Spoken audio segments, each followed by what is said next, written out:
સત્યની સાથે જનતાનો અવાજ। આપ જોઈ રહ્યા છો 24 ન્યૂઝ નેટવર્ક। તાજા સમાચાર, ઝડપી અપડેટ અને સચોટ માહિતી 24 ન્યૂઝ નેટવર્ક સમાચાર સૌથી પહેલા। વેડલા ગામના તળાવમાં માટીનું ખુલ્લેઆમ વેચાણ, સરપંચ અને સ્થાનિક તંત્રની ભૂમિકા સામે ગ્રામજનોમાં રોષ। થરાદ તાલુકાના વેડલા ગામમાં આવેલા તળાવમાંથી મોટા પાયે માટી ઉપાડીને વેચાણ કરવામાં આવી રહ્યું હોવાના આક્ષેપોને લઈને ગ્રામજનોમાં ભારે રોષ જોવા મળી રહ્યો છે। ગ્રામજનોનો આક્ષેપ છે કે ગામના જાહેર તળાવમાં છેલ્લા કેટલાક સમયથી જેસીબી, લોડર, હાઈવા ડમ્પર અને ટ્રેક્ટરો દ્વારા સતત માટી ભરવાની કામગીરી ચાલી રહી છે, છતાં ગ્રામ પંચાયત અને સ્થાનિક તંત્ર મૌન સેવતું જોવા મળી રહ્યું છે।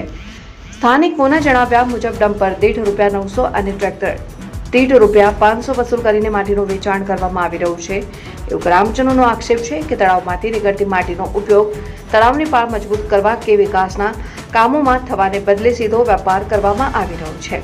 આ સમગ્ર મામલે ગામના સરપંચનો સંપર્ક કરતા તેમણે આ બાબતની જાણકારી ન હોવાનું જણાવ્યું હોવાનું જાણવા મળ્યું છે।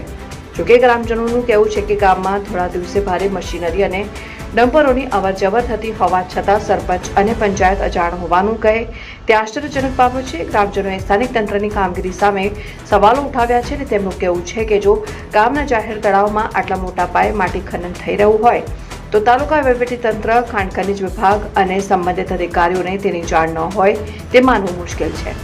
ગામ લોકોનું કહેવું છે કે એક તરફ સરકાર જળ સંચય અને તળાવના સંરક્ષણ માટે કરોડો રૂપિયાનો ખર્ચ કરે છે, જ્યારે બીજી તરફ જાહેર સંપત્તિનું ખુલ્લેઆમ વેચાણ થતું હોવાના આક્ષેપો સામે આવી રહ્યા છે, જેના કારણે સમગ્ર મામલે નિષ્પક્ષ તપાસ થાય અને જો કોઈ ગેરરીતિ થઈ હોય તો જવાબદારો સામે કડક કાર્યવાહી કરવામાં આવે તેવી માંગ ઉઠી છે। હાલ સમગ્ર મામલે ગ્રામજનોમાં ભારે ચર્ચા ચાલી રહી છે અને લોકો સરપંચ તેમજ સ્થાનિક તંત્ર પાસેથી સ્પષ્ટ જવાબની અપેક્ષા રાખી રહ્યા છે। અહેવાલ રાણાભાઈ પારેખી, વાવ, થરાદ।